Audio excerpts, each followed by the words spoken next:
Alors, on est parti, je vais vous partager mon écran.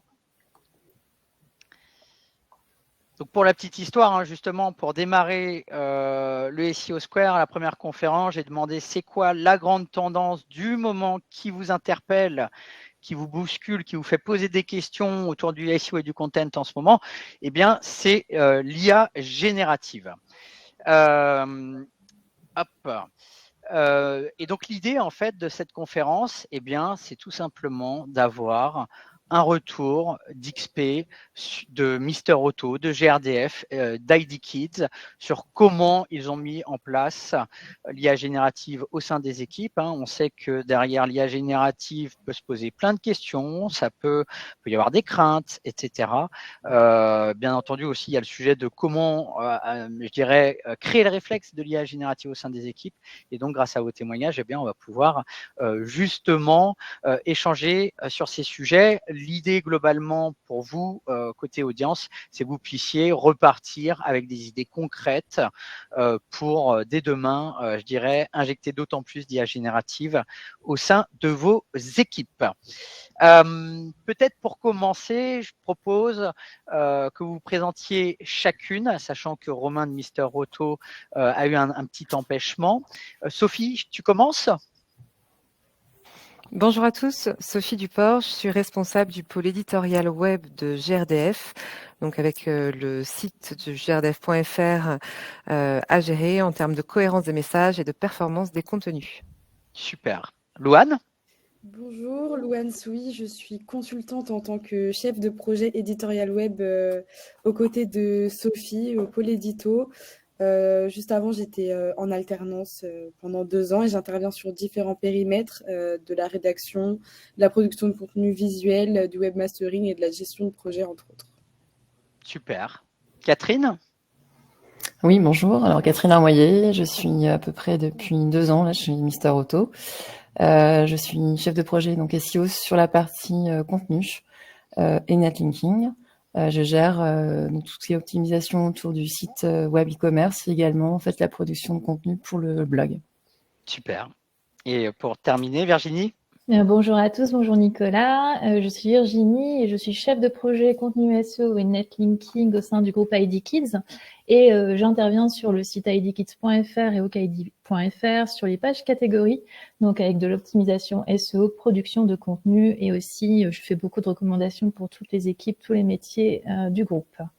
Eh bien, super. Et donc, ça va être l'occasion justement que, en partageant vos expériences, on va pouvoir comparer selon les différentes entreprises, les différentes organisations, les différents secteurs, justement, tous les enjeux et les challenges autour de l'IA. Pour ceux qui ne connaîtraient pas, même si là, on commence à être dans le deuxième jour du SEO Square, donc logiquement, vous connaissez SMJ maintenant.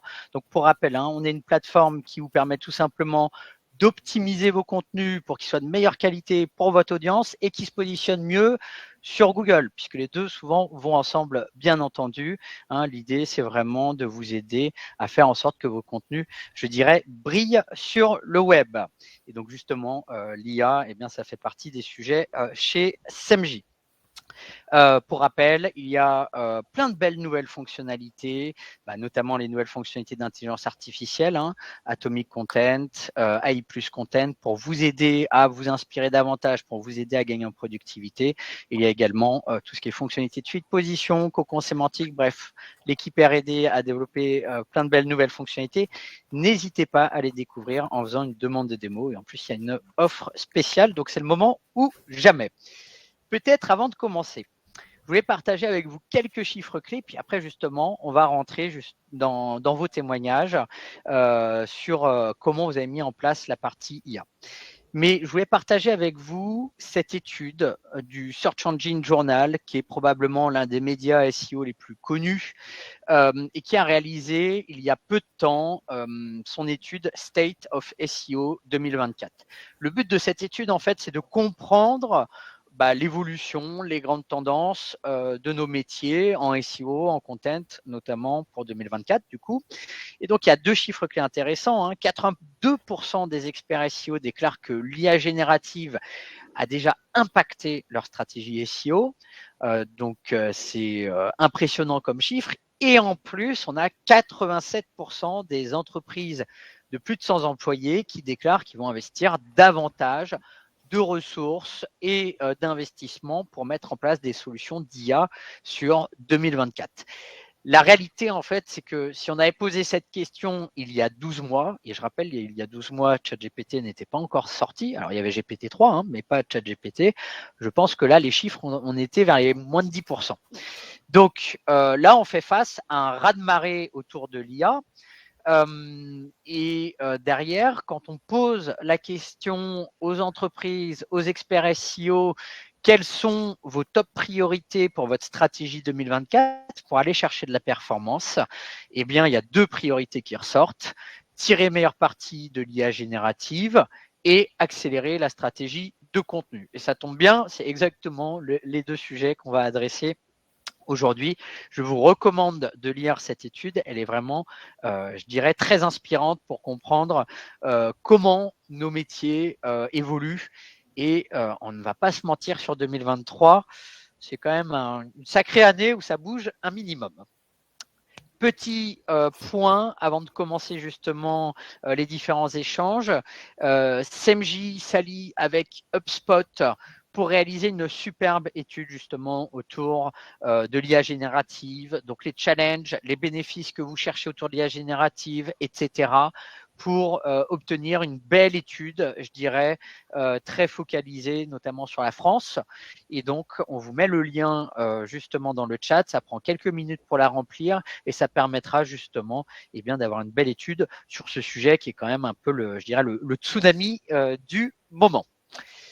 En termes de présentation, on va parler justement de vos enjeux SEO à chacun. Vous allez nous expliquer aussi comment vous êtes organisé, les tests que vous avez menés, les questionnements de vos équipes autour de l'IA. Et puis après, on va rentrer dans du concret.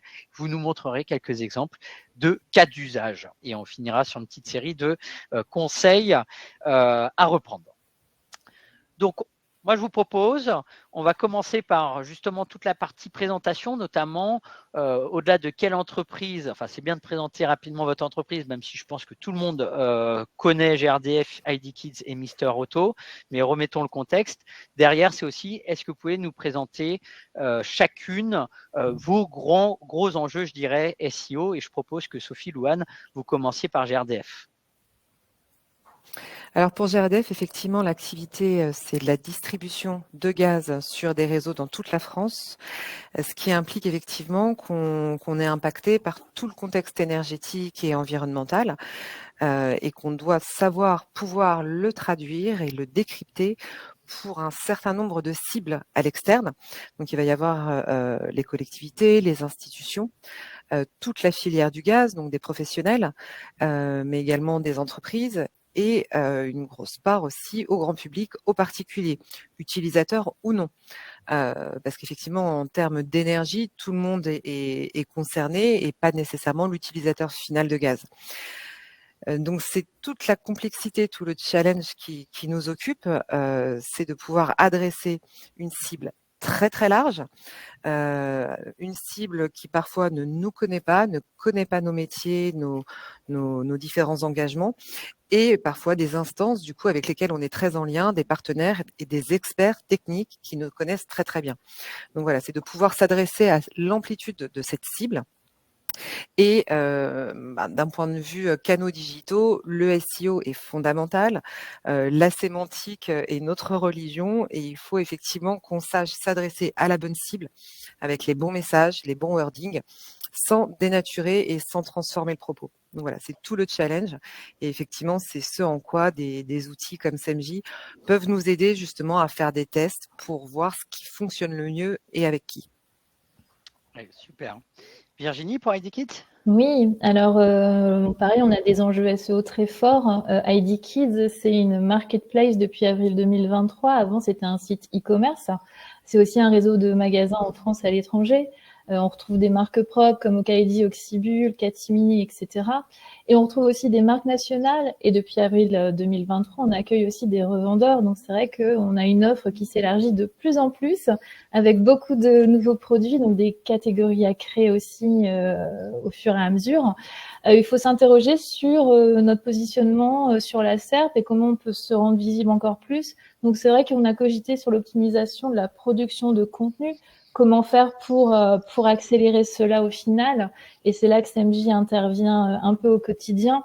En fait, simplement, à ID Kids, on a envie de devenir la destination préférée des parents, faire en sorte que les grands-parents aient le réflexe de venir chez nous pour acheter tout ce qu'il faut pour l'enfant. Et du coup, voilà, ça passe par une visibilité dans les moteurs de recherche et du coup, la production de contenu.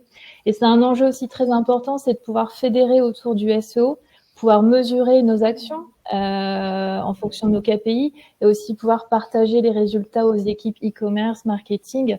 En fait, voilà, c'est le SEO, c'est un marathon, il faut du temps et quand on franchit la ligne d'arrivée, au final, on est super content.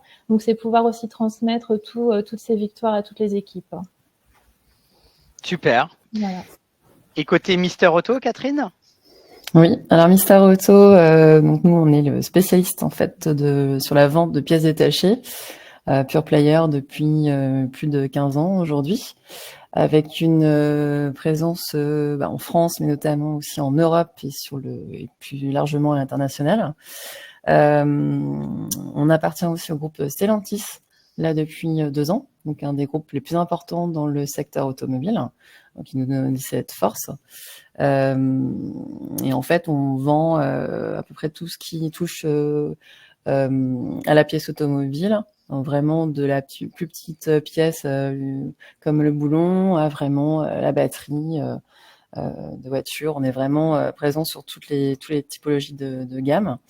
Également sur les accessoires. On développe aussi une gamme tout ce qui touche à l'attelage. Donc on a vraiment une gamme de produits très large et on a une cible plutôt B2C et également B2B. Donc on va s'adresser aux propriétaires de véhicules, également à des personnes qu'on va appeler des blackers qui en fait vont bricoler pour des connaissances qui vont acheter chez nous mais qui n'ont pas officiellement le statut en fait de pro. Mais après, on a une cible vraiment professionnelle et là, ça va être tout ce qui est garagiste en fait, tout simplement. Et donc nos enjeux en 2023, ça a été de gagner en fait un maximum de positions, notamment des positions 0 sur des requêtes plutôt d'ordre informationnel. Donc tout ça passe par le développement du blog. On avait un blog qui était existant mais qui n'était pas à proprement parler développé. Donc on est vraiment rentré dans une logique de production de contenu. Donc en ça, le CMJ est un outil qui nous a fortement aidé à produire. On a une logique de maillage interne pour pouvoir pousser toutes nos pages produits et de faire du lien entre les pages du blog, d'une information et les articles et les produits qu'on vend, pour pouvoir vraiment gagner des positions sur ces produits-là. Ce qui est compliqué pour un site qui fait plusieurs millions de pages avec des gammes très très profondes. Donc vraiment un travail de maillage approfondi. Et également un dernier enjeu qui était de faire comprendre en fait à la hiérarchie tout simplement l'importance du SEO, de faire une espèce de travail d'évangélisation et de gagner aussi plus de moyens, plus de ressources internes et plus de moyens via l'achat d'outils tout simplement. Voilà. Et d'ailleurs, je tiens à dire, s'il y a un point qui m'a marqué, notamment pendant la préparation de cette conférence, c'est que toutes les différentes marques, vous avez notamment un point en commun, c'est vous attaquez des mots-clés qui sont ultra concurrentiels. Alors pas forcément des concurrents directs, mais des concurrents SEO très complexes. Et vous arrivez à vous positionner notamment grâce à une super stratégie de contenu systématiquement. Et c'est vraiment, je trouve, une belle chose. Alors justement, est-ce que vous pouvez nous en dire un peu plus sur comment vous êtes organisé autour, justement, j'en parlais, des stratégies de contenu, des stratégies SEO, comment vous embarquez aussi les équipes, la direction sur ces différents sujets. Et je propose que côté GRDF, Sophie Louane, vous commenciez. Ouais, alors avant de commencer, pour répondre à Guillaume sur le chat, effectivement, sur le marché de la distribution, l'activité de GRDF ne s'arrête pas là. Effectivement, on a un devoir et de nombreux engagements envers les collectivités, nos partenaires, mais également toute la filière gaz, donc les installateurs, les chauffagistes, tous les professionnels du gaz. Et on a un devoir aussi d'informer, donc un devoir de pédagogie vis-à-vis du grand public. Et si vous faites quelques tests, effectivement, sur toutes les questions de l'énergie, de l'environnement, du contexte énergétique, la crise énergétique, etc., on se rend bien compte que ce sont des sujets de préoccupation qui concernent tout le monde. Et du coup, le panorama concurrentiel est très important. Donc effectivement, le premier intérêt, nous en interne, ça a été de convaincre les équipes. Alors les équipes de la communication, du marketing, du digital sont bien au fait de l'importance du SEO. En revanche, toutes les autres activités de terrain ou commerciales n'ont pas forcément connaissance de tous les leviers disponibles sur le digital. Donc effectivement, on a dû faire de la pédagogie, les informer, les former, dans le but de les convaincre finalement de l'intérêt, de l'importance d'une stratégie de contenu sur le web. Mais au-delà de leur expliquer et de les convaincre, c'était aussi de renoncer un petit peu aussi à tous les arguments qu'on allait pouvoir mettre en avant pour n'en retenir que l'essentiel. Et pour nous, ce qui nous semblait prioritaire, c'était effectivement le SEO, en leur montrant tout de suite des cas pratiques d'usage facile à mettre en œuvre. Donc, c'était d'en retenir aussi un indicateur simple, d'éviter les reportings extrêmement lourds et complexes. Et en ça, SAMJ, effectivement, ça a été, par rapport au benchmark qu'on avait pu faire à l'époque pour voir les différents outils disponibles, qui étaient très complet, très pointu, très expert. SAMJ est très précis et simple à retranscrire à d'autres métiers que les nôtres et facile à comprendre. Donc, on avait un KPI principal, le Content Score. On n'allait pas chercher à argumenter plus loin. C'était ce qui nous permet de montrer les évolutions en termes d'optimisation qu'on pouvait faire et des leviers très concrets, tangibles, parlants, intuitifs et faciles à mettre en œuvre. Donc avec cette double vue, cette double console, le KPI principal, on voit comment il évolue, les différents leviers à suivre avec les suggestions de recommandations, et ce panorama concurrentiel qu'on pouvait suivre en direct. Donc effectivement, nous, on voit pas mal dans le panorama concurrentiel des activités qui parfois rejoignent les nôtres, parfois pas du tout. Et quand on voit effectivement des sites de l'ADEME ou du gouvernement juste à côté de nous, on est plutôt fiers parce qu'on se dit effectivement qu'on est vraiment qu'on a le niveau de reconnaissance qu'on souhaite. Donc c'est plutôt gratifiant et compris, et ça sert effectivement de preuve pour les équipes en interne qui ne sont pas directement concernées par nos activités digitales. Oui, et on peut voir du coup que cette belle stratégie apporte des super résultats, notamment sur les 6 premiers mois. Vous êtes passé de 900 mots-clés dans le top 3 à plus Ouais, on de a quasiment 1700. doublé. Ouais. Donc, on dit souvent le SEO c'est long. Là, pour le coup, ça a été rapide. Donc, bravo. Et Virginie, côté ID Kids, du coup, peut-être en termes d'orga Ouais, alors côté ID Kids, on a une Dream Team SEO composée du coup de Frédéric, le manager, Félix, chef de projet technique, et du coup moi-même rédactrice SEO. Du coup, on s'organise à 3 sur la roadmap qui est quand même très conséquente, surtout pour 2024. Et on a aussi des rédacteurs en interne qui vont intervenir sur des fiches produits, par exemple, sur la partie éditoriale. Donc, on a une partie guide d'achat, conseils sur la parentalité, sur le shopping, etc. Donc là, c'est une équipe éditoriale Bubble Mag qui gère cette partie. Donc au final, on essaye de faire cohabiter tous ces métiers ensemble et du coup d'onboarder au maximum les gens sur l'outil SMJ pour les convaincre que c'est facile à prendre en main surtout et que ça permet de gagner du temps. Donc ça, c'est tous les gens qui composent l'équipe en fait d'un point de vue rédaction, si je peux dire. Et d'ailleurs, on voit qu'il y a quand même un certain investissement sur le contenu. Je pense qu'on le verra aussi côté Mister Auto. Peut-être pour les e-commerçants qui sont dans l'audience, ça serait quoi tes conseils pour convaincre une direction e-commerce de bah ouais, si c'est important le contenu, il faut investir? C'est des chiffres. Je pense que voilà, c'est toujours pareil. Une fois que si tu veux convaincre, tu fais un test, tu t'analyses le test, et après tu montres les chiffres en disant bah ouais, ce que j'ai mis en place, certes ça a pris du temps, mais voilà, aujourd'hui ça nous a apporté du trafic, ça nous a apporté de la conversion. Enfin ouais, en plus le mot chiffre d'affaires fait toujours rêver. Donc forcément, voilà, il faut apporter des chiffres. Mais c'est vrai qu'au final, le SEO c'est un levier à ne pas minimiser et puis vraiment à mettre en exergue dans toutes les stratégies d'acquisition. On sait en plus que la publicité est de plus en plus onéreuse, peu importe l'activité. Donc voilà, vraiment essayer de montrer des chiffres qui parlent et voilà, du coup après mettre en application sur tout le site. Mais nous, on a aussi une contrainte. Alors on se sert de CMJ bien sûr, mais on a une ligne éditoriale qui est très forte. On a un tone of voice aussi à respecter. Du coup, c'est vrai on ne peut pas faire tout et n'importe quoi. Donc voilà, faut être vigilant à ça et du coup être vraiment en cohérence tous ensemble sur cette ligne. Super. Et si on regarde, voilà. Et comment ça marche chez nous, la production de contenu? Alors, c'est ce que je dis en ce moment, c'est qu'effectivement, le matin, on a le réflexe café-thé. Moi, j'ai aussi le réflexe ouverture de la plateforme CMJ le matin, me remettre dans mes différents contenus à rédiger.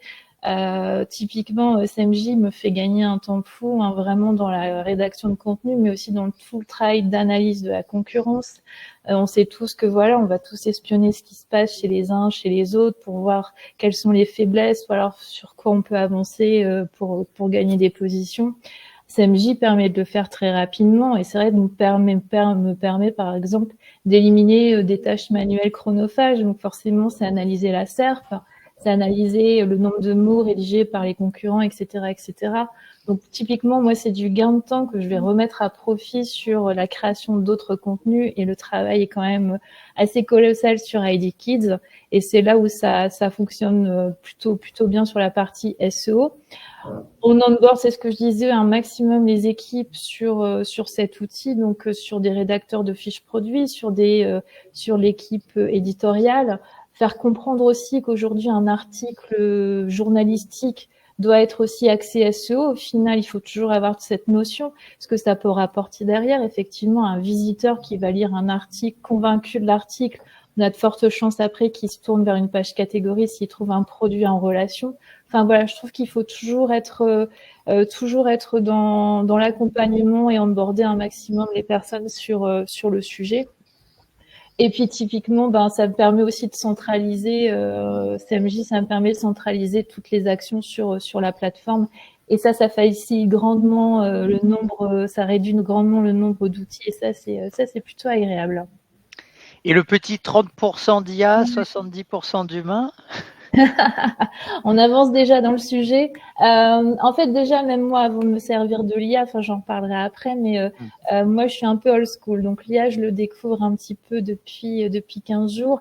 L'IA, pour moi, SMJ me permettait d'avancer sur des analyses de SERP. Donc, pour moi, je l'assimilais déjà un peu à l'IA. Et après, l'IA permet aussi d'avancer beaucoup plus rapidement, tout simplement. Ok. On va pas se spoiler, on va garder Non, ça pour la suite. Super. Catherine, est-ce que tu peux nous en dire un peu plus justement sur toute la partie organisation, contenu, parce qu'en plus, vous êtes sur des fortes volumétries, je crois. Oui, tout à fait. Alors, chez Mister Auto, on est 3 personnes. Donc, il y a un responsable SEO, il y a une personne qui gère le SEO technique et moi-même qui est vraiment sur la partie contenu. Et ensuite, donc moi, je chapeaute des agences des rédacteurs externes en fait, que je vais briefer, sur lesquels je vais établir une stratégie éditoriale, je vais leur donner des sujets et on va travailler main dans la main avec ces personnes-là. Donc pour l'instant, on a travaillé avec 2 agences en 2023, donc une agence plutôt pour du contenu type fonctionnel, donc ça c'est plutôt pour les pages du site e-commerce, donc vraiment pour optimiser nos pages catégories. Donc on a couvert un maximum en fait de pages qui pouvaient vraiment générer du trafic où les volumes étaient importants. On a rajouté du contenu en fait en bas de page. Et également aussi une agence plus du coup pour du contenu type informationnel. Là, donc l'objectif c'était d'alimenter le blog avec une logique de production d'une trentaine, quarantaine de contenus par mois. Et donc, notamment là-dessus, donc on s'est servi de CMJ pour ces contenus. C'est vraiment pour nous un gain de temps pour les rédacteurs qui, à la base, n'étaient pas forcément des personnes expertes en fait du SEO. Donc il y a une petite partie formation au départ, mais ils ont très vite pris l'outil en main. Et c'est clair que c'est un gain de temps pour des personnes comme ça qui sont pas expertes à la base. Donc je travaille avec deux rédacteurs et on a eu des gains assez importants là depuis le début de l'année. On en est vraiment donc à plus de 30 000 clics mensuels si on regarde les résultats du blog sur la longue traîne, moyenne traîne. Et vraiment, on remarque vraiment des gains qui sont vraiment importants. Donc le contenu est aujourd'hui vraiment, vraiment important. Super. Et j'imagine en plus, contenu que vous faites sur le blog permet aussi de pousser les catégories e-commerce. Oui, c'est par rapport au maillage, effectivement, on essaye de faire le lien à chaque fois entre, de toute façon, les contenus, ça va être des requêtes que peuvent se poser les internautes justement sur les produits. Oui, on essaye d'accompagner les personnes effectivement qui ont des requêtes avant achat, qui vont se poser des questions, donc qui sont sur le do it yourself. On va vraiment les accompagner sur ces projets-là, de savoir comment démonter sa batterie, comment la monter soi-même. Donc il y a vraiment une logique de production sur la longue traîne là-dessus. Et effectivement, ça nous aide à mailler nos produits ensuite les pages e-commerce et de faire les liens et de gagner en position sur nos catégories. Super. Top. Super.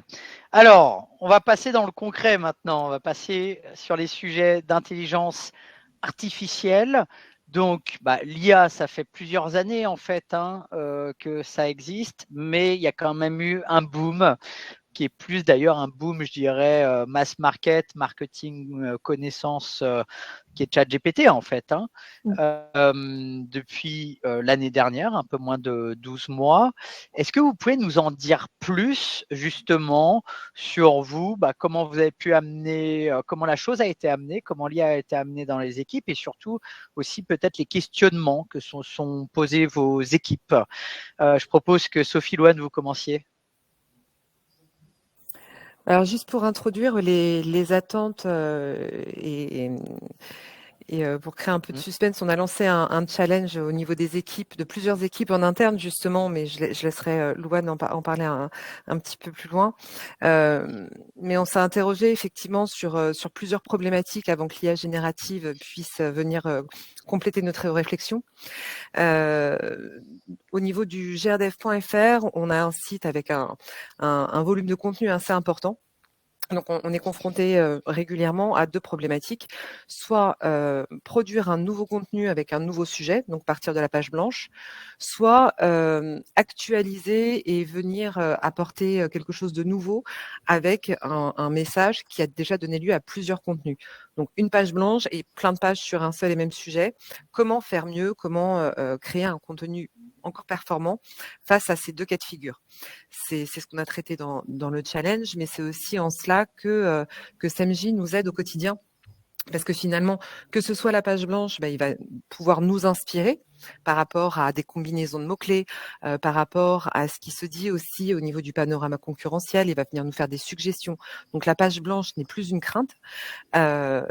Et à côté de ça, quand on a déjà du contenu existant, finalement, et qu'on est un peu essoufflé de devoir remanier, décliner encore, il peut venir effectivement nous aider à trouver un autre axe, un autre prisme, une autre clé de lecture pour aborder encore ce même sujet, mais de manière complètement différente. Donc finalement, quand on est dans le contenu et qu'on s'appuie sur le SEO, il y a deux pièges au bout d'un moment. Le premier piège, c'est le duplicate content, de faire des doublons de texte, ce qui est vraiment pas intéressant du tout. Et l'autre piège, c'est d'avoir remâché tellement de fois les mêmes mots qui perdent de leur sens. Et quand on est rédacteur, on a tous été confrontés à ça, à mettre les mots dans tous les sens, et finalement la phrase ne veut plus rien dire. Donc finalement, de pouvoir tester des choses avec CMJ, ça nous permet effectivement de renouveler le propos, mais avec toujours autant d'efficacité et de mesurer cette efficacité avant de le mettre en ligne. C'est ça qui est assez formidable. Donc c'est effectivement très utile au quotidien et je nuancerais quand même le niveau de qualité par rapport à la production humaine, par rapport à ce qui est affiché, parce qu'effectivement, il y aura toujours besoin d'une intervention humaine avant pour cadrer le brief, le besoin, le prompt, et une intervention humaine après pour l'affiner et la préciser. Et d'autant plus, en tout cas pour GRDF, sur nos périmètres et nos activités, dans la mesure où on est très vigilant à nos propos, surtout quand on doit mentionner des normes, des règlements, des décrets si un décret vient d'être publié, on n'est pas certain effectivement que l'IA va venir se sourcer sur le bon décret à la bonne date. Donc on a toujours une intervention humaine pour ces petits paramétrages d'experts vraiment pointus à faire, ou au niveau du tone of voice dont a parlé Virginie tout à l'heure. Oui, tout à fait. Donc toujours allier le côté hybride, humain, expert de son sujet, et IA Exactement. comme source d'inspiration et Partenaire. partenaire. Exactement, partenaire. Top. Virginie, est-ce que tu peux nous en dire un peu plus Oui, chez ID Kids? je pense qu'il y a déjà des sujets évoqués par Sophie que je vais reprendre très brièvement, mais c'est vrai que c'est un sujet récent chez ID Kids dans le sens où quand ChatGPT est arrivé en janvier, fin décembre 2022, je me suis dit mais oh là là, qu'est-ce que c'est encore cette chose? Enfin voilà, je me suis posé beaucoup de questions. Je l'avais testé, j'étais pas forcément convaincue du résultat sur ChatGPT. Depuis, on a beaucoup de prompts qui sont arrivés, donc c'est vrai que ça permet d'optimiser son contenu et d'avoir quelque chose de qualité, entre guillemets, bien sûr. Mais voilà, c'est un sujet récent dans le sens où je me pose beaucoup de questions par rapport à la production de ces contenus génératifs. Comment aller plus vite mais en gardant de la qualité? Comment est-ce qu'on prévient du contenu dupliqué aussi, hein? C'est un peu le sujet, c'est un peu le nerf de la guerre quand on est dans le SEO. Et puis c'est surtout comment on peut aussi inclure le tone of voice de la marque avec une IA. Typiquement, pour le moment, je pense qu'on n'y est pas encore, hein. On est toujours obligé, et ça fait partie du métier, de passer derrière, de modifier le texte, d'y ajouter notre patte, etc. Donc c'est un sujet que je découvre moi plus précisément depuis un petit mois maintenant, et c'est un sujet qui est assez passionnant parce qu'en fait on laisse la main à une machine entre guillemets pour rédiger, et comment nous on peut venir aussi l'améliorer pour être encore plus performant et visible sur la SERP. Oui, et d'ailleurs, ce que je trouvais intéressant, Virginie, dans le parcours, si tu dis, moi j'ai testé ChatGPT à l'époque, mais au final, ça convenait pas exactement à mes besoins, mais de fil en aiguille, voilà, avec les évolutions, avec les autres outils, là, je me remets en posture de réutiliser l'IA, quoi. Donc ça, c'est intéressant, je trouve. Ouais, tout à fait. C'est forcément quand on maîtrise pas trop ce genre de choses, peut-être que moi j'ai eu tendance à le délaisser très rapidement et de me dire voilà, je vais rester focus sur mon contenu, et d'autant plus qu'à l'époque j'avais déjà STMJ, donc au final j'allais déjà assez vite. Mais voilà, je pense que voilà, l'IA doit nous faire gagner du temps, et j'avais plus l'impression d'en perdre à l'époque avec ChatGPT. Je comprends. C'est sûr que le but de l'IA, c'est vraiment qu'elle aide. Si ça crée plus de la perte de temps ou de la perte de qualité, parce que ça peut être les deux sujets, ça peut être un problème. Et Catherine, côté Mister Auto, comment ça s'est passé cette partie IA? Oui, alors je vais rejoindre aussi pas mal de sujets qui ont été évoqués avant. Nous, c'est assez récent. L'IA, on est pareil, on est arrivé doucement, sûrement. On attendait un petit peu de voir des retours d'autres personnes un petit peu avant de s'avancer sur le sujet. Bon, pour l'instant, c'est pareil, on n'a toujours pas encore de solution autre que CMJ, mais c'est une question qui se pose aussi pour d'autres services. Je veux dire, l'IA n'est pas que là que pour la rédaction. Mais nous, en termes sur la partie vraiment contenu, c'était effectivement d'éviter tout ce qui était duplicate, comment arriver à produire un contenu avec de l'IA, mais sans finalement, en arrivant à se différencier, notamment par une certaine expertise. On est sur des sujets quand même techniques, et ne pas de faire d'erreur, tout simplement. Dans la rédaction, il y a quand même une partie très importante qui est aussi de l'ordre légal. On est sur la sécurité routière, donc voilà. Après, on avait bien évidemment une logique de produire en masse et de d'économiser du temps sur la rédaction, parce que ça prend énormément de temps de produire un article de 1000-2000 mots. Voilà, c'est 3-4 heures pour un rédacteur. Là où l'IA, aujourd'hui, avec les tests qu'on a fait sur Atomic Content, on arrive à une demi-heure, donc il y a 16 pages de commentaires.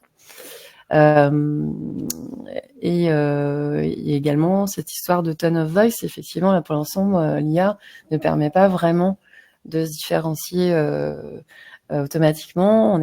C'est toujours au rédacteur finalement d'apporter son expertise.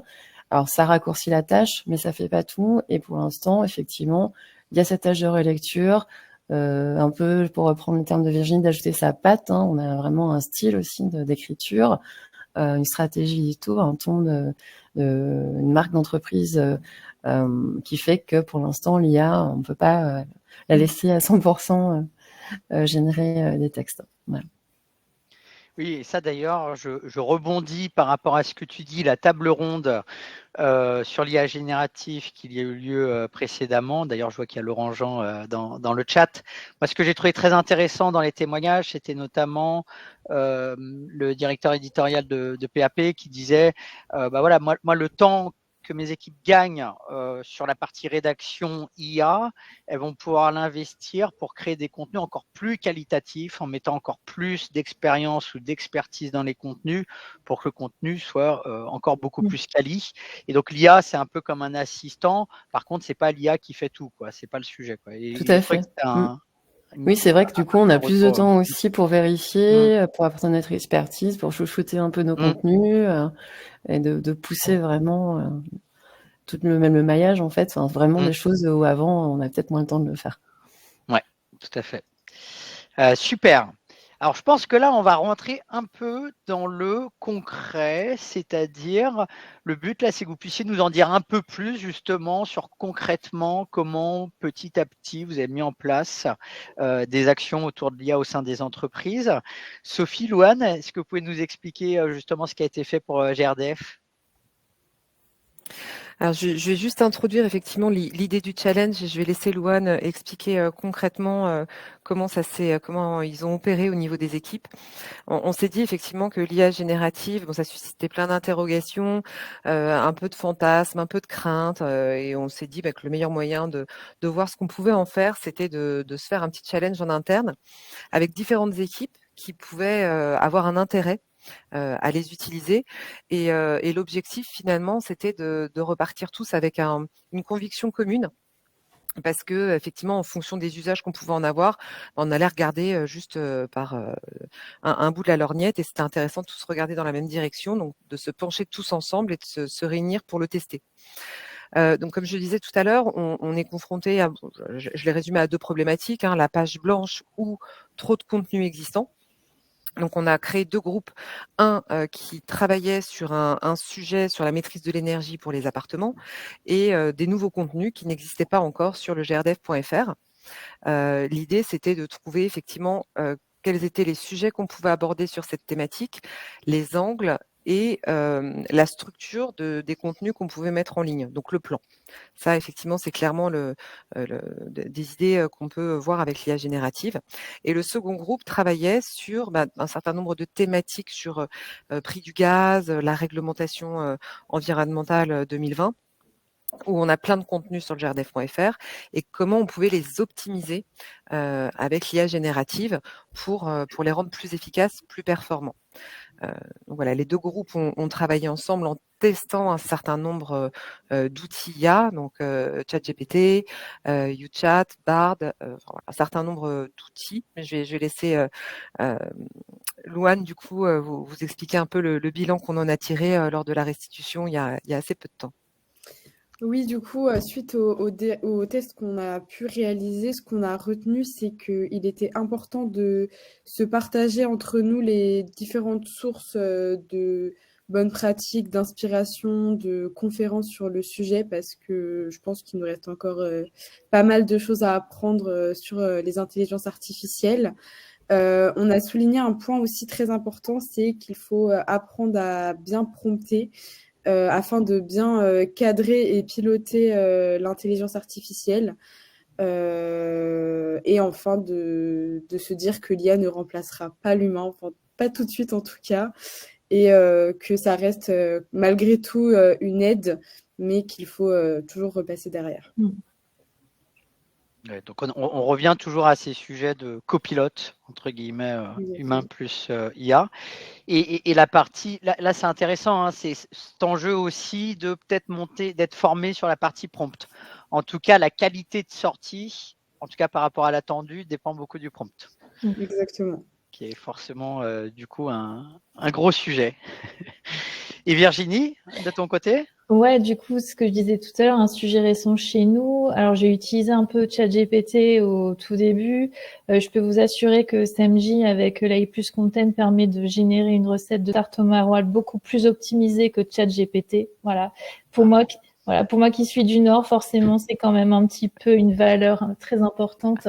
Du coup, ça m'a convaincu que l'AI Plus Content avait beaucoup de choses à me dire aussi.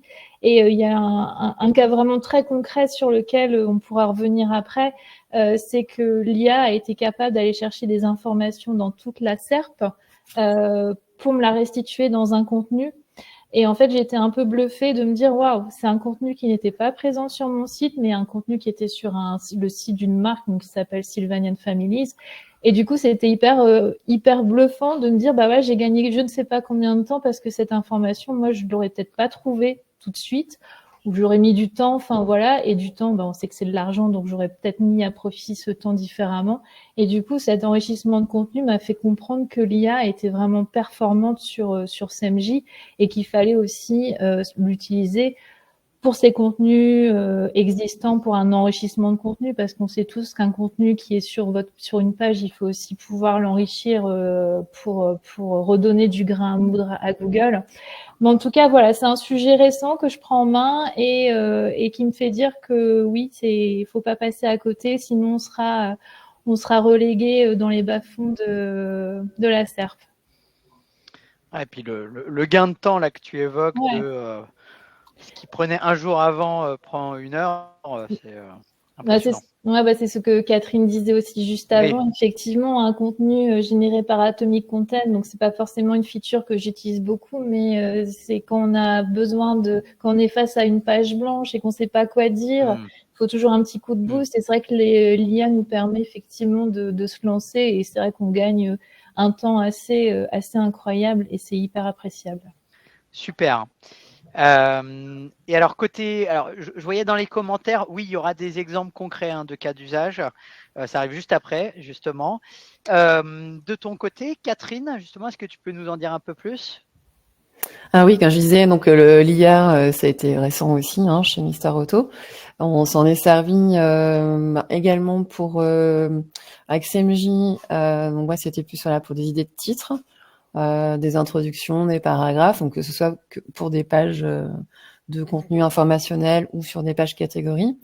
Moi, ça me permettait en tout cas d'optimiser ou de réoptimiser pages existantes sur des notions qui, par exemple, manquaient sur des pages catégories pour être positionné sur des mots-clés secondaires. Donc, par exemple, j'avais mon mot-clé, je savais, j'allais mettre le titre qui correspondait et je générais un paragraphe automatiquement. Donc ça, c'est des choses que j'ai pu tester et qui fonctionnent très très bien. Donc en parallèle, on avait fait des tests avec ChatGPT, mais effectivement sans connaître vraiment les prompts, cette logique. Enfin, ça, c'est vraiment des choses à venir. Je vais pas encore rentrer sur le sujet. Clairement, moi, je démarre un peu au niveau 0 là-dessus. Donc on est effectivement sur des contenus qui peuvent être intéressants, mais pas à l'abri justement de duplicate ou pas forcément hyper expert en fait. C'était assez basique. Là où CMJ dénote avec son expertise, sa qualité, l'IA aussi a évolué en fait dans le courant de l'année. Chez CMJ, avec les nouvelles fonctionnalités, notamment Atomic Content, là on est vraiment sur du contenu vraiment très très qualifié, pertinent, avec un vocabulaire riche. On n'a plus du tout les répétitions qu'on pouvait retrouver avant, ce genre de choses. Donc là, c'est vraiment qualitatif. Super. Et d'ailleurs, je me permets de rebondir. En effet, ChatGPT, soyez très vigilants, en tout cas dans l'audience si vous l'utilisez. Les risques de duplicate content par rapport à ce qui existe déjà sur la toile, sur le web, sont potentiellement très importants. Alors maintenant, si on parle justement de cas d'usage, c'est-à-dire là, voilà, que vous puissiez nous donner des exemples de l'IA. Concrètement, vous l'utilisez pourquoi? Parce que derrière contenu, hein, c'est large. Là, l'idée, c'est que vous puissiez nous donner des petits exemples concrets qui donnera probablement des idées à l'audience. Donc là, on va commencer justement par Sophie Louane. En termes de cas d'usage, c'est un cas d'usage sur la partie cocon sémantique, c'est ça? Exactement. On a utilisé CMJ et Atomic Content pour accélérer la production de nos cocons sémantiques. Okay. J'ai fait une démo sur la slide d'après pour vous montrer comment ça nous a permis de tout simplement analyser la performance des mots-clés et les enrichir en testant et en mixant des propositions. Donc ça nous a tout simplement généré une introduction et un plan assez rapidement. Alors, je précise, hein, c'est en accéléré la vidéo. Oui, on a accéléré. Pour gérer le timing de la conférence. Mais c'est presque aussi rapide. Mais c'est presque aussi rapide. Et on peut voir que le content score, sans rien toucher, a quand même augmenté. Donc, c'est déjà très bien. Ça nous a aussi permis d'affiner le rubricage avec les requêtes remontées en termes de structure et de sémantique. Ça nous a offert beaucoup en termes d'inspiration. Donc l'IA toujours comme outil d'inspiration, où après vous restez pilote, vous modifiez derrière, et il y a une forme d'itération avec l'IA, quoi. Tout à fait. Et pour le deuxième cas d'usage, on est parti d'un contenu déjà existant et on a réussi à l'optimiser et à atteindre un score de 87 sur 100. Donc, on a pu actualiser ce contenu en intervenant sur les différents leviers recommandés, à savoir les questions, les liens entrants, les liens sortants, les requêtes associées. Ce qui nous a permis de retenir des recommandations utiles et pertinentes en fonction du contexte et des contraintes. Finalement, on a un usage assez intuitif et fluide grâce à l'onglet optimisation, ainsi qu'un benchmark inspirant sur la partie concurrent, et enfin un suivi des mesures et des évolutions efficaces sur le volet performance. Super, super. Avec un joli content score de 87 sur 100. Je le rappelle d'ailleurs pour l'audience, le content score, c'est cette note de 0 à 100 pour évaluer la qualité de votre contenu, tant d'un point de vue qualité pour l'audience, c'est-à-dire est-ce que vous adressez les besoins de l'audience dans votre contenu et les exigences de Google. Et donc, plus le content score est élevé, plus vous êtes performance. Là, c'était une belle étude qu'on avait fait sur 20 000 contenus produits par les clients, où on voit que plus le content score est fort, plus le trafic organique mensuel est élevé. C'est aussi simple que ça. On va passer à un deuxième cas d'usage, toujours très concret. Donc, merci Sophie Louane pour cette présentation. Là, on va parler d'e-commerce, de catégorie. Alors, il ne faut pas que je me trompe. Est-ce que c'est Virginie ou est-ce que c'est Catherine? Non, c'est moi. C'est Virginie. Oui, c'est moi. Vas-y, Virginie. Impeccable. Non, du coup, l'idée, c'était un cas d'usage sur un mot-clé très précis, un mot-clé transactionnel aussi. Donc, l'idée, quand on est sur l'interface de rédaction de contenu, effectivement, on a toutes les optimisations sur la droite, savoir ce qu'il faut faire pour avoir un content score qui progresse. Moi, typiquement, je me sers pas forcément d'Atomic Content parce que j'aime avoir la main sur ce que je fais, c'est-à-dire que l'IA va m'aider à rédiger des introductions, par exemple, ou des paragraphes en relation avec les H2 que je vais renseigner. Donc, au plus vous serez fin sur le H2, au plus l'IA pourra rédiger un contenu, un paragraphe ou une introduction en relation avec le H2. Typiquement, j'ai un brief qui est déjà très clair en tête parce que j'aurais analysé ma catégorie avant, j'aurais identifié les produits, les coloris, les matières, les marques, etc., etc., etc. Pour gagner encore plus de temps, n'hésitez pas dans les intentions de recherche à retirer tous les noms de vos concurrents parce que des fois, certains concurrents sont présents dans les intentions de recherche. Vous les retirez, déjà, ça facilite le travail pour l'IA parce qu'elle va vraiment comprendre de quoi vous voulez, sur quoi vous voulez vous positionner. C'est un premier sujet. Et après, surtout, n'hésitez pas relire, à corriger les fautes. Alors quand je parle de fautes, c'est pas forcément des fautes d'orthographe, mais si vous proposez des draisiennes à partir de 3 ans et que l'IA parle de 2 ans, forcément, il faut venir corriger ce genre d'informations. Il faut être très fin et le plus précis dans votre contenu. Donc corriger ça aussi. Ajouter votre patte, enfin voilà. Et moi, ce que je fais aussi, parce qu'il y a pas de feature de contenu dupliqué sur SEMJ, mais je fais toujours une petite analyse de plagiat, de contenu dupliqué, pour vérifier que je peux bien publier mon contenu. Et voilà, donc c'est hyper rapide. Si vous souhaitez publier tel quel, c'est un peu, j'ai envie de dire, c'est un peu vous qui voyez. Moi, typiquement, c'est un contenu que je pourrais pas publier dans l'état. J'ai toujours besoin de le relire et de m'assurer que tout est OK. Le réécrire en général aussi pour que ça corresponde bien à la ligne éditoriale. Et si Super. on passe sur un autre exemple, si j'en reviens sur la slide suivante, c'est vraiment l'exemple de ce qu'on avait pu dire tout à l'heure, c'est que grâce à l'IA, j'ai pu enrichir avec des infos très concrètes, très précises, mon contenu sur cette catégorie qui est Sylvanian Families. Je suis montée à un content score de 90. Je pense que je peux encore monter plus haut en poussant des liens vers ma catégorie. Et typiquement, l'IA était capable de me donner le nom de toute la famille lapin crème, la famille lapin crème. Donc voilà, j'ai trouvé ça assez fort quand même. Et quand on vérifie une fois, 2 fois, oui, c'est bien ça, c'est un peu bluffant. Et voilà, donc l'IA est un très bon assistant et compagnon sur l'enrichissement sémantique. Super. D'ailleurs, pour ceux qui ne seraient pas clients de SEMJ, il faut savoir que la partie IA de SEMJ a une particularité. Pour produire un contenu de 1500 mots, elle va lancer plein de recherches sur le web. Elle va notamment analyser 300 résultats de recherche sur le web, ce qui permet du coup d'avoir de l'information beaucoup plus pertinente qu'un chat GPT qui est soit pas connecté au web, soit il est connecté au web, mais il va analyser un ou deux contenus.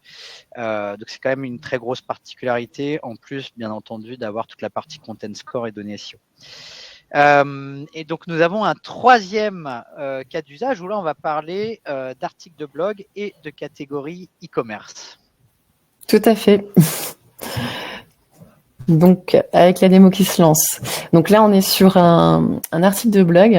Donc nous, on rentre sur la saison un peu hivernale. On a un sujet donc qui est plutôt réglementaire. En fait, il y a la loi montagne qui est devenue obligatoire là à partir du 1er novembre. Donc il s'agit en fait une obligation d'avoir soit des pneus neige, soit des chaînes ou des chaussettes pour ces pneus dans, il me semble que c'est 48 départements en France. À partir du 1er novembre. Donc, c'est vraiment une obligation légale. Et donc, je cherchais du contenu par rapport à ça. Donc, je suis allée chercher déjà dans les intentions de recherche, voir des idées en fait de mots-clés. Et ensuite, j'ai soumis donc une requête qui était quand même assez importante. Donc, c'est chaîne ou chaussettes. Donc, la différence entre les deux, quelle est la meilleure solution, qui est quand même de 880 recherche mensuelle, donc un mot-clé quand même assez important. Et j'ai lancé Atomic Content, donc pour voir ce que ça allait générer. Et déjà, la solution en elle-même, il me semble qu'on est arrivé à un score un peu plus de 75, donc sans aucune intervention de ma part en termes d'optimisation. Et ensuite, en travaillant moi sur le maillage interne, donc en rajoutant des liens, donc j'ai aussi ce que Virginie disait, supprimer des concurrents, des marques concurrentes. Il y a des choses que j'ai pu modifier. J'ai encore pu optimiser des H2 de la façon dont je voulais que ça soit pertinent. Pareil, de donner un peu une dynamique particulière. Et là, j'en suis arrivée, il me semble, à 82, 83 après optimisation. Et donc ça, c'est un très bon exemple. Et en termes d'expertise, c'est bon, en termes sur la loi montagne notamment, le contenu qui a été généré en tout cas était OK. Ok, Voilà. parce que la loi montagne, alors moi je suis pas expert du sujet, mais en termes de date, ou la mise à jour, enfin l'information, il fallait qu'elle soit Oui, à en fait, jour. c'est une loi qui a été promulguée il y a 2 ans, mais qui a été pas vraiment, une espèce de période de tolérance qui a été repoussée jusqu'à aujourd'hui. Et là, ça a vraiment, à partir de cette année, à partir du 1er novembre, où c'est des dispositifs qui sont obligatoires, donc dans 48 départements français où il y a plutôt montagneux, et où on peut avoir une amende, effectivement, si on n'est pas équipé. Donc, toute l'importance d'avoir aussi de l'intelligence artificielle qui va récupérer de l'information fraîche et pertinente. Ça, c'est vraiment frais. C'est vraiment. Donc voilà, et c'était plutôt pertinent. L'article a été généré. Voilà. Là, c'est un deuxième exemple sur plutôt l'optimisation d'une catégorie de produits. En fait, on a eu une problématique où c'était une catégorie qui rassemblait en fait deux typologies de produits. On avait les chargeurs de batterie et les boosters de batterie, qui sont en fait pas tout à fait les mêmes produits. Et on a scindé donc cette catégorie en deux. Et donc il a fallu réoptimiser la première catégorie pour éviter de cannibaliser en fait les mots-clés sur la nouvelle. Donc je me suis servi en fait de CMJ pour désoptimiser et réoptimiser donc la première catégorie. Donc c'est celle qu'on voit à l'écran. Bon, là le contenu n'est pas visible, mais c'est juste pour voir un peu la tête en fait de la catégorie sur le site. Et pareil, donc là-dessus j'ai pas utilisé Atomic Content, j'ai utilisé plutôt l'IA sur les paragraphes pour ajouter. Donc j'ai enlevé des H2, j'ai enlevé des paragraphes entiers qui parlaient de produits, on voulait plus être optimisé dessus, et j'ai rajouté du contenu propre sur vraiment le mot-clé qui nous intéressait, donc très facilement avec l'IA. En rajoutant des H2, des H3. Voilà. Oui, parce que c'est de mémoire, tu avais une catégorie e-commerce qui englobait à la fois chargeur de batterie et booster de batterie. C'est ça. Et là, le but, c'était d'en avoir deux distincts. Deux distincts, en fait, parce que c'est pas tout à fait les. C'est ça. En fait, c'est deux produits qui ont des grosses volumétries de recherche. Oui. Donc, on a scindé effectivement. Donc, il y a des enjeux SEO, mais il y a aussi des enjeux aussi market. Et donc, effectivement, il fallait les réoptimiser. Ce qui n'est pas toujours évident quand on est déjà bien positionné. Donc, il y a toute une logique derrière de désoptimisation, réoptimisation. Et là, c'est en cours. Donc, pour l'instant, on va voir ce que ça donne. Mais normalement, ça ne devrait rien se passer. Super. Au top. Bah, écoutez, un énorme merci pour vos témoignages et vos partages d'expérience. Moi, j'ai l'impression qu'en fait, on peut en tirer plusieurs conseils. Bah, déjà, je pense qu'il y a bien un premier conseil. Là, vous le témoignez bien, c'est déjà qu'il ne faut pas avoir peur. Faut essayer étape par étape. Il faut embarquer les équipes. Donc, si on peut retenir plusieurs conseils, du moins au moins plusieurs idées de conseils, c'est de donner accès à l'intelligence artificielle dans votre entreprise. Faut-il encore que l'entreprise accepte? Moi, j'espère que c'est le cas. Voilà, de laisser vos équipes tester. Alors, bien entendu, il y a la partie prompt. Forcément, selon le prompt qu'on va mettre, on ne va pas avoir les mêmes résultats, mais au moins de tester. Et puis, plus on teste, plus on peut s'améliorer. Des différents échanges qu'on a pu avoir ensemble, je pense une des clés aussi, et ça c'était très souligné de mémoire par Louane et Sophie, c'est aussi créer ces espaces d'échange où voilà, chacun a testé des choses et après on se donne un peu nos best practices, les limites qu'on a rencontrées, etc. Donc vraiment peut-être créer des rituels, par exemple une fois par semaine ou une fois toutes les 2 semaines, un moment d'échange sur ces sujets d'IA. Il y a peut-être aussi un enjeu de partager de la veille. Qu'est-ce qui marche bien, qu'est-ce qui marche moins bien, notamment en ayant des leaders sur le sujet qui poussent pas mal d'informations. Et j'ai bien aimé aussi dans les différentes idées, c'est peut-être aussi de choisir des projets très focus. C'est-à-dire là, on va utiliser l'IA, on va faire des tests, mais spécifiquement pour cette chose-là. Parce que avec l'IA, en fait, on peut faire de la musique, on peut faire de l'audio, on peut faire de la vidéo, on peut faire du texte, on peut faire de la catégorie commerce. Bref, vous m'avez compris, on peut vite se disperser. Et le sujet, c'est OK, mais si on doit choisir une thématique sur laquelle tester, laquelle on choisit. Et ça, c'est peut-être pas mal pour éviter de se disperser. Et puis au final, bien entendu, partager les trouvailles, partager les succès aussi. Ça, c'est très important. Moi, pour vous, la petite anecdote, j'avais partagé ça, c'était il y a 2 ans, à l'époque de GPT-3. J'avais montré aux équipes de CMJ, mais regardez, avec un texte full IA, on est dans le top 3 sur Google, même en première position, sur le mot-clé SEO IA. et SEO intelligence artificielle. Vous irez voir. Mais c'est avec du GPT-3 en plus à l'époque. Donc, c'est aussi ce partage-là pour que les donner envie aux équipes tout simplement de s'y intéresser. Donc désolé, on n'aura pas de temps pour les questions-réponses parce qu'on a un peu explosé le timing. Cependant, allez voir Sophie, Catherine, Louane, Virginie sur LinkedIn et moi-même pour poser vos questions. N'hésitez surtout pas. Et donc la prochaine conférence, donc désolé, on a un peu dépasser le timing. La prochaine conf, c'est expérience utilisateur et contenu pour mieux convertir, notamment avec la team HubSpot, Selim et Amiel. Et donc, un grand merci à vous, Sophie, Louane, Catherine, Virginie, pour tout ce partage d'expériences très concret autour de ces sujets. Je rappelle, l'IA générative, ça fait poser plein de questions aux entreprises. Et bien là, on aura eu plein de réponses. Donc, un grand merci à vous. Merci beaucoup. Merci beaucoup. Merci. Au revoir. Au revoir.